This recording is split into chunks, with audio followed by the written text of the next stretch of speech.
பொதுச் செயலாளர் பதவியில் இருந்து தன்னை நீக்கிய தீர்மானத்தை ரத்து செய்ய கோரி சசிகலா தொடர்ந்திருந்த வழக்கை சென்னை உரிமையியல் நீதிமன்றம் ஏற்கனவே ரத்து செய்திருந்தது. ஏற்கனவே வாங்கிய குட்டு பத்தாது என்று மீண்டும் சென்னை உயர்நீதிமன்றத்தில் வழக்கு தொடர்ந்து இப்போது மீண்டும் குட்டு வாங்கியிருக்கிறது எதிர்த்தரப்பு. 2022ஆம் ஆண்டு ஜூலை மாதம் நடைபெற்ற பொதுக்குழு கூட்டத்தில் எடுக்கப்பட்ட முடிவுகளை உயர்நீதிமன்றம், உச்சநீதிமன்றம் ஆகியவை அங்கீகரித்திருக்கிறது.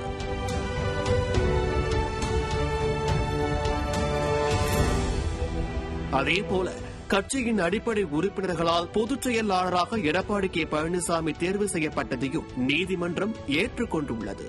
மேலும் இவை அனைத்தையும் தேர்தல் ஆணையமும் சட்டப்படி அங்கீகரித்திருக்கிறது.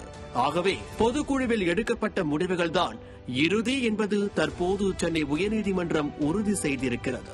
இன்னும் தெளிவாக சொல்ல வேண்டும் என்றால், கட்சி வளர்ச்சிக்காக அதிமுக சட்ட விதிகளில் சில மாற்றங்கள் செய்யப்பட்டது.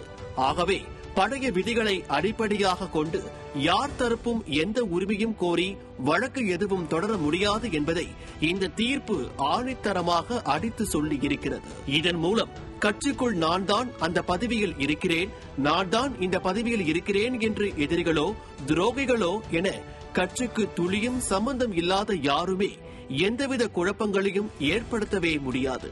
அந்த அளவுக்கு அடித்து சொல்லி இருக்கிறது நீதிமன்றம். ஏற்கனவே திமுகவுடன் கைகோர்த்து கொண்டு அதிமுகவுக்குள் குழப்பம் இருப்பது போன்றதொரு பிம்பத்தை கட்டமைக்க நினைத்துக் கொண்டிருக்கும் எதிர்த்தரப்பினருக்கு இந்த தீர்ப்பு சவுக்கடி கொடுத்திருப்பதாகவே பார்க்கிறார்கள் அதிமுகவின் ரத்தத்தின் ரத்தங்கள்.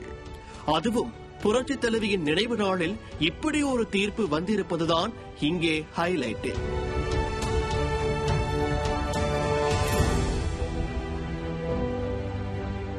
புரட்சித் தமிழர் எடப்பாடி கே. பழனிசாமியை தான் அம்மாவின் ஆன்மா ஏற்றுக்கொண்டு இருக்கிறது என்பதை மீண்டும் ஒருமுறை நிரூபித்திருக்கிறது உயர்நீதிமன்றத்தில் இந்த தீர்ப்பு என்று உள்ளபடியே மன மகிழ்ச்சியோடு இருக்கிறார்கள் அதிமுகவின் உண்மை விசுவாசிகள்.